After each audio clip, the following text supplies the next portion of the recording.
Hello everyone, welcome to my channel. So आज हम start करने वाले हैं फंडामेंटल्स ऑफ डेटाबेस सिस्टम। इसका हम 6th एडिशन कवर कर रहे हैं और आज हम इसका नेक्स्ट चैप्टर पढ़ेंगे। तो इसके ऑथर है रामेश एम सारी और श्यामकांत बी नवती। ठीक है, so let's start our chapter.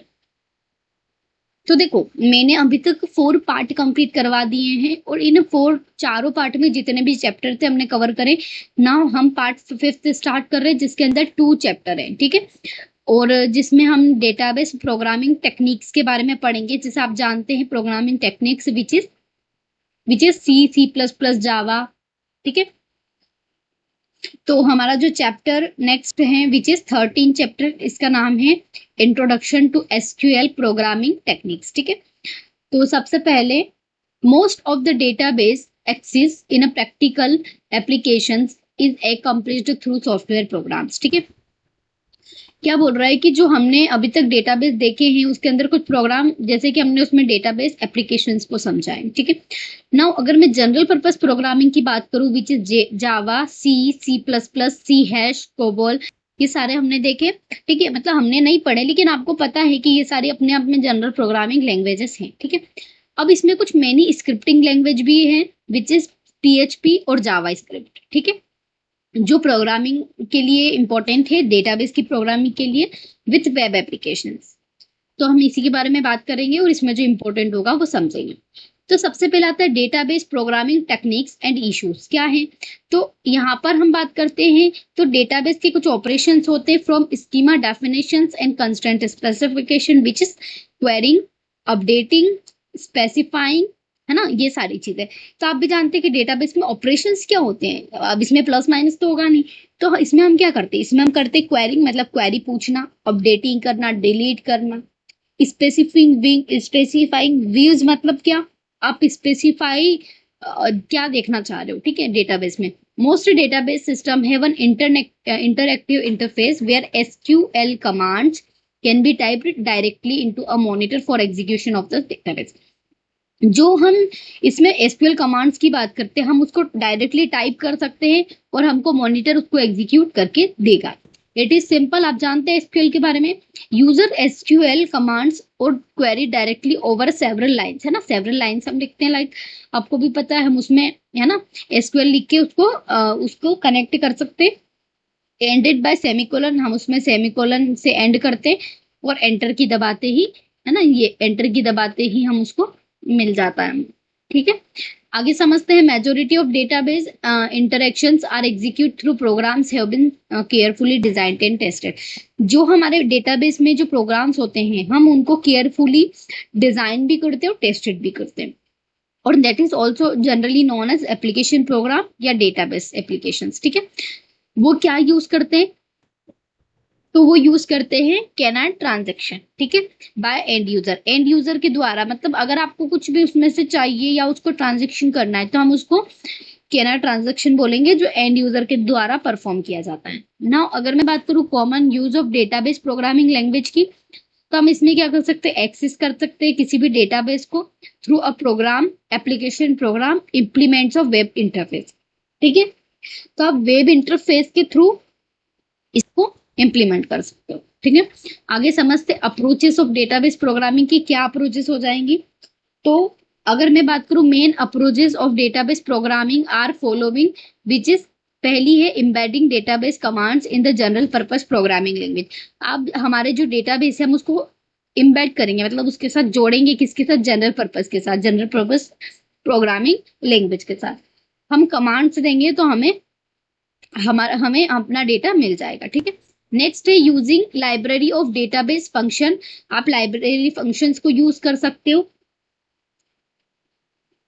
Which is called API functions, है ना। ना नेक्स्ट बात करते हैं हम designing of brand new language. हम डेटाबेस में एक नई ब्रांड न्यू लैंग्वेज को भी डिफाइन कर सकते हैं। ठीक है, इट्स लाइक जैसे कि ओरेकल्स की पीएल एसक्यूएल लैंग्वेज, है ना। अब से अगला आता है, हमारा अगला टॉपिक आता है इसके अंदर इम्बेडेड मिसमैच्ड, है ना। तो अगर इम्बेडेड मिसमैच्ड हो जाता है तो क्या होता है, तो इस टर्म को हम कभी यूज करते हैं, it is refer the problem जो अकर होती है, प्रॉब्लम जो उत्पन्न होती है, we can say that difference between the data model and the programming language model कब होती है? जब आपका डेटा मॉडल और प्रोग्रामिंग लैंग्वेज के बीच में मिसमैच्ड होता है। तो ये एक वर्ड है जो डिफाइन करता है इसको। तो हमको डिटेल में बस नहीं पढ़ना है, हमको बस पता होना चाहिए कि जो प्रॉब्लम क्रिएट होती है हम उसको क्या नाम से बोल रहे हैं ना, तो ये पूछे जाते हैं। आगे देखते हैं, typically sequence of interaction of the database programming. आप जानते हैं प्रोग्रामिंग लैंग्वेज अपने आप में एक सीक्वेंस है ना, सीक्वेंस से चलने वाली। व्हेन अ प्रोग्रामर्स और software engineer write a program, ठीक है, database quite a common program to running on the one computer system while database install in another. हम एक सिस्टम में जो प्रोग्राम लिखेंगे वो दूसरे सिस्टम में उसी उसी टाइप से चलना चाहिए कुल मिला के। जब भी हम क्लाइंट प्रोग्राम को जरूरत होती है पर्टिकुलर डेटाबेस को एक्सेस करने की, तो हम एक कनेक्शन एस्टेब्लिश करेंगे। जैसे कि मान लो कि आपने अगर कभी टेलनेट का यूज किया है, telecommunication network we can say that, वहां हम एक कनेक्शन एस्टेब्लिश करते हैं, ठीक है। एक कनेक्शन हम एस्टेब्लिश करेंगे, चाहे वो पर्सन कितना भी दूर क्यों ना, अदर स्टेट में भी क्यों ना हो, ठीक है। तो हम क्या कर सकते हैं, कनेक्शन स्टैब्लिशमेंट करेंगे विथ यूआरएल के थ्रू। एक यूआरएल भेजेंगे, फिर सामने वाला बंदा मतलब या तो उसमें लॉगिन पासवर्ड होगा या फिर वो एक कोड देगा आपको, 6-7 डिजिट का, वटेवर 8 डिजिट का, और वो कोड आप इसको सेंड करेंगे, है ना। जैसे ही आप इसको सेंड करेंगे तो आपका जो पूरा लैपटॉप का डेटा का एक्सेस इसके हाथ में आ जाएगा, ठीक है। उसके इसमें ट्रांसफर नहीं होगा पर वो आपके डेटा को हैंडल कर सकता है। वंस कनेक्शन इज एस्टैब्लिशमेंट, एक बार कनेक्शन एस्टैब्लिशमेंट हो गया तो interact with base by submitting queries update in database command. एक बार हमने एस्टैब्लिशमेंट कनेक्ट कर दिया, फिर आप क्या कर सकते हो, क्वेरीज को सबमिट कर सकते हो, अपडेट कर सकते हो, है ना, और डेटाबेस कमांड का यूज कर सकते हो, ठीक है। जब हम प्रोग्रामर की बात करते हैं तो no longer needed access to particular database. क्या बोल रहा है कि जब भी आप प्रोग्राम की बात करते हो तो यहाँ पर हमें किसी पर्टिकुलर डेटाबेस की जरूरत नहीं पड़ती। इट शुड बी टर्मिनेटेड और close the connection of the database. जैसे ही मैंने ये टर्मिनेट किया तो हमारा कनेक्शन लॉस हो जाएगा, ठीक है। तो आगे समझते हैं हम नेक्स्ट।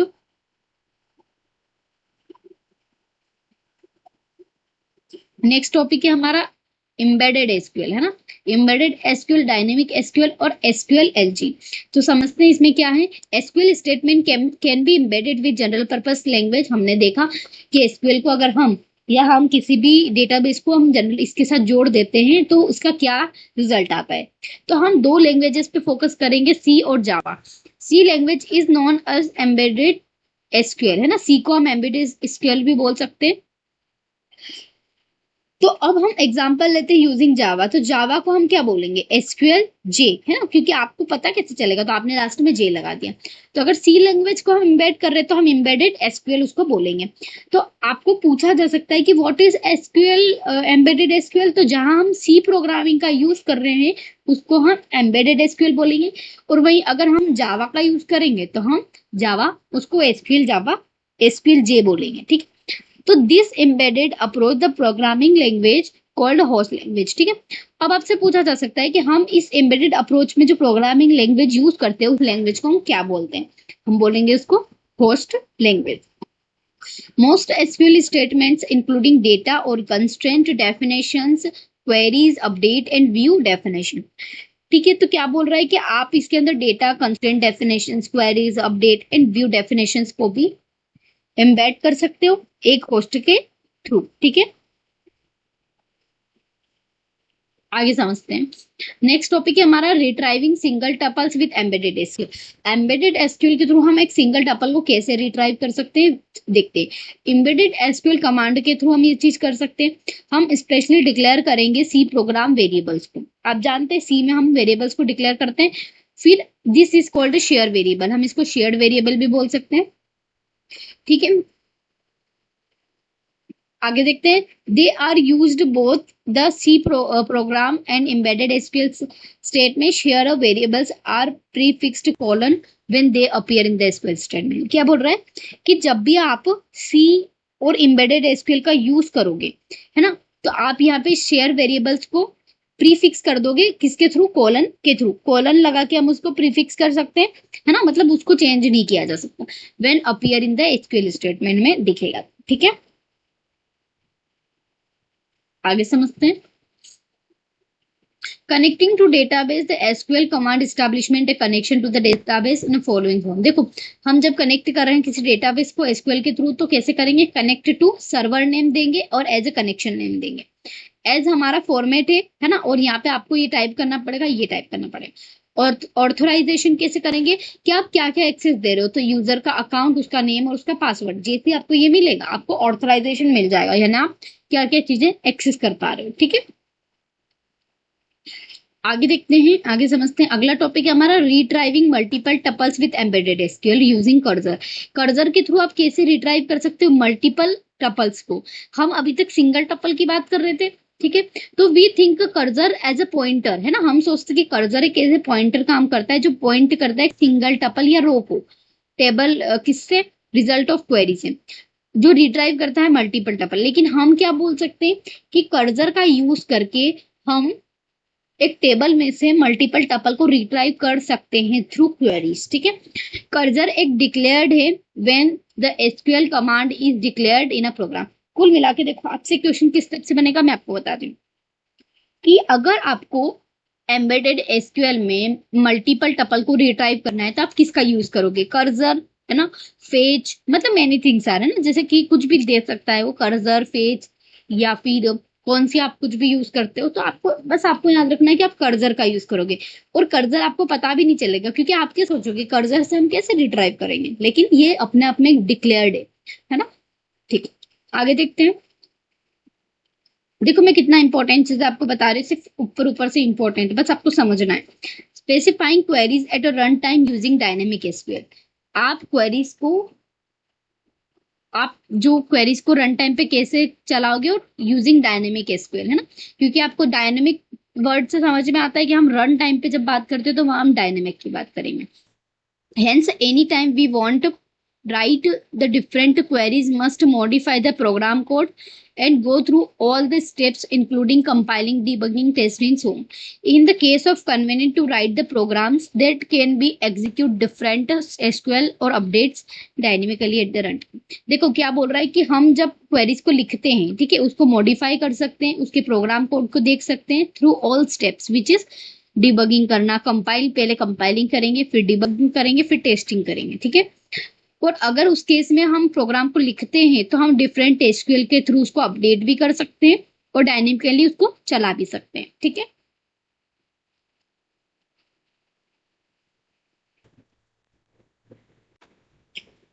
तो समझते हैं next topic which is SQL J embedding SQL commands in जावा।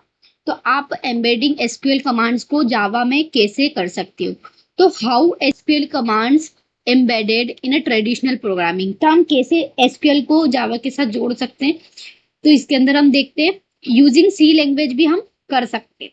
ठीक है, ठीक है, so let's start our next topic which is comparing the three approaches. ठीक है, तो शायद मैंने इसको पढ़ा था बट इसे सेव नहीं हुआ है, तो अपन इसको ऐसे ही देख लेते हैं।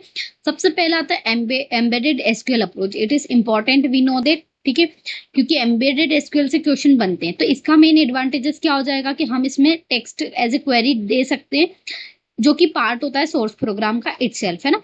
Hence we can say that कि यहाँ पर क्या होगा, सबसे पहले सिंटेक्स को चेक किया जाएगा और उसको वैलिड किया जाएगा against the database schema at the compile time. Compile time पे आप जानते हैं, देखो अगर ये किसी भी प्रोग्रामिंग को लैंग्वेज को फॉलो करती है तो प्रोग्रामिंग लैंग्वेज का कॉन्सेप्ट क्या कहता है कि वो पहले सिंटेक्स एरर चेक करेगा, है ना, अगर सिंटेक्स सही होगा तो वो आगे बढ़ेगा। हम ये सारी प्रोसेस कंपाइल टाइम पे करते हैं। ठीक है, तो इसमें यही चीजें हैं कि बस ये इसका इंपॉर्टेंट एग्जांपल वो है कि आप कैसे इसको यूज करोगे, तो आपको पता है कि यहाँ पे हम सिंटेक्स एरर को फाइंड आउट करेंगे। ठीक है, आगे देखते हैं, इसके अंदर कुछ इंपॉर्टेंट है।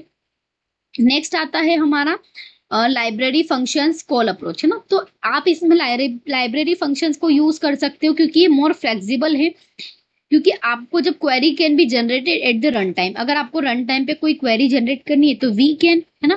It is lead more complex programming as program variable that much columns of query result में नॉट नोन इन एडवांस। ठीक है, तो यहाँ पर क्या होता है, क्योंकि हम रन टाइम पे इसको क्रिएट कर रहे हैं तो यहाँ पर ऐसी कॉलम्स भी जो क्रिएट हो जाते हैं जिसको हम जानते ही नहीं। ठीक है,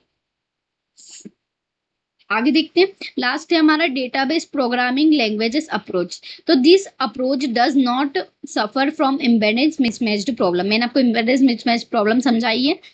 तो क्योंकि वो अगर प्रोग्रामिंग लैंग्वेज और डेटाबेस के बीच में जो भी कॉन्फ्लिक्ट होता है वो नहीं होता है, इससे हम बच जाते हैं, ठीक है। तो type of same database type, जो प्रोग्रामिंग लैंग्वेज डेटा टाइप्स होते हैं वही सेम डेटाबेस डेटा टाइप्स भी होते हैं, तो यहाँ पर मिसमैच्ड होने की दिक्कत नहीं रहती। Some database programming languages are vendor specific और जनरल पर्पस प्रोग्रामिंग लैंग्वेज, ठीक है। So this is about this chapter. और जो मैंने दो टॉपिक बीच में स्किप किए हैं which is not important for us, that's why I skip that. और बाकी आप ही समझे, और इसके आगे फिर हम नेक्स्ट चैप्टर में पीएचपी स्क्रिप्टिंग लैंग्वेज की जो इंपॉर्टेंट पॉइंट होंगे वो कवर करेंगे, ठीक है। So thank you.